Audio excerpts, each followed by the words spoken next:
Once upon a time, there was once a tiny moth named Luna, no larger than a raindrop, with wings as soft as whispers and as pale as the dawn's first light. She lived in the hollow of an ancient willow tree, nestled between its roots, where the world was gentle and the air smelled of damp earth and fallen leaves. Luna was not like the other moths.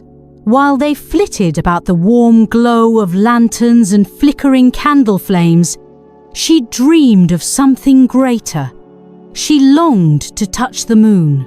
Each night, when the sky unfurled like a vast velvet cloak and the silver moon climbed high, she would watch in quiet wonder. But what fascinated her most was the way the moon sent beams of light cascading through the sky, delicate, shimmering strands that looked close enough to grasp. "What is it?" she often wondered. The other moths laughed at her curiosity. "Why chase something so far away when the glow of a lantern is warm and near?" they said. But Luna could not let it go. And so, one fateful night, Luna made a promise to herself. "I will catch a moonbeam." She didn't know how, nor what she would do once she caught one. But deep inside her tiny heart, she felt that if she could only touch its glow, something inside her would shine forever. And so her journey began. Luna fluttered her wings and soared out of the willow's hollow, her tiny body trembling with excitement. The cool night air wrapped around her, and the grass below glowed with a soft twinkle of fireflies. "Where are you going in such a hurry, little one?" a golden firefly asked, hovering beside her.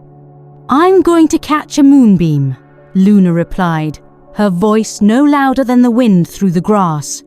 The firefly blinked its light. "Why chase something so far away?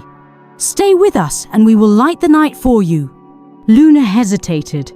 The fireflies were kind and their glow was warm, but when she glanced up at the sky, she saw the moonbeam still waiting, calling her onward. "Thank you, but I must go," she whispered, and with a flutter of her wings, she left the meadow behind. Beyond the meadow, a silver river wound its way through the land, reflecting the moonlight in glistening ripples.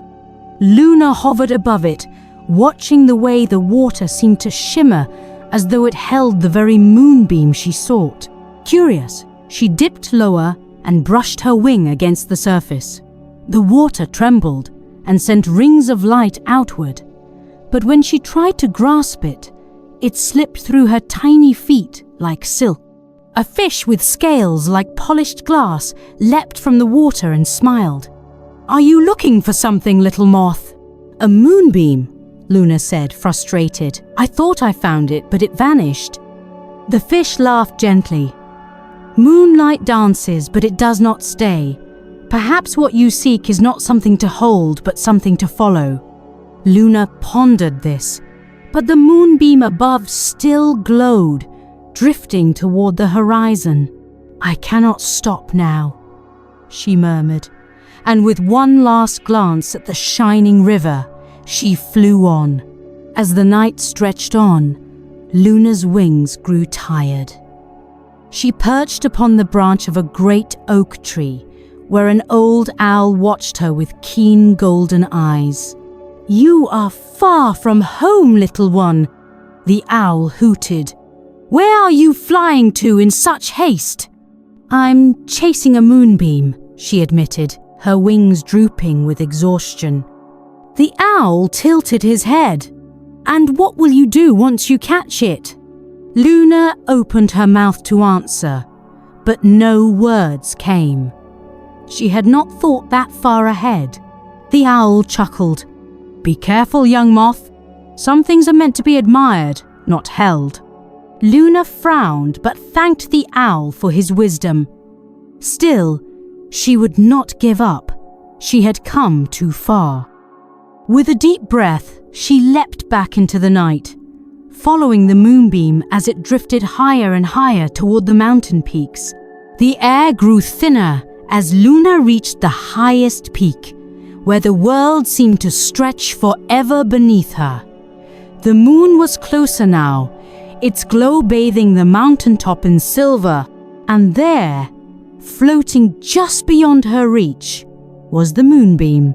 It shimmered like a strand of silk, pulsing with a light so soft and perfect that Luna thought her heart might burst. "I found it," she said. With one final flutter, she reached out.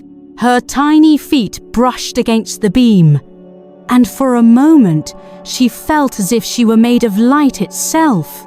But just as quickly as she touched it, the moonbeam dissolved into the wind, slipping through her grasp like mist. Luna gasped. Had she failed? Had she traveled so far only to find that moonbeams could not be caught? As she hovered there in silence, she looked down at herself, and her breath caught. She was glowing. Soft, silvery light pulsed from her wings, reflecting the very radiance she had been chasing all along. She had not caught the moonbeam, it had become part of her. With a joyful laugh, she spread her wings and let the light carry her back down, the whole world beneath her bathed in silver glow. When Luna returned to the willow tree, the fireflies blinked in greeting, the river shimmered its welcome, and the old owl nodded in approval. "You have changed," he observed. Luna smiled. "I chased a moonbeam and found something greater. I found my own light." She flew over the river, where the silver fish leapt joyfully. "You were right," she told him. "The light was never something to grasp, it was something to follow." Finally, she perched on the old oak tree, where the owl watched her with knowing eyes. "You understand now," he said. Luna nodded, and from that night on, whenever the moon rose high and silver beams stretched across the sky, Luna would flutter through them, not to catch them, but to dance among them, carrying the light she had discovered inside her heart. For she had learned that some dreams are not meant to be captured. Some dreams are meant to illuminate the path ahead. And so, the tiny moth who once chased the moon became a light of her own.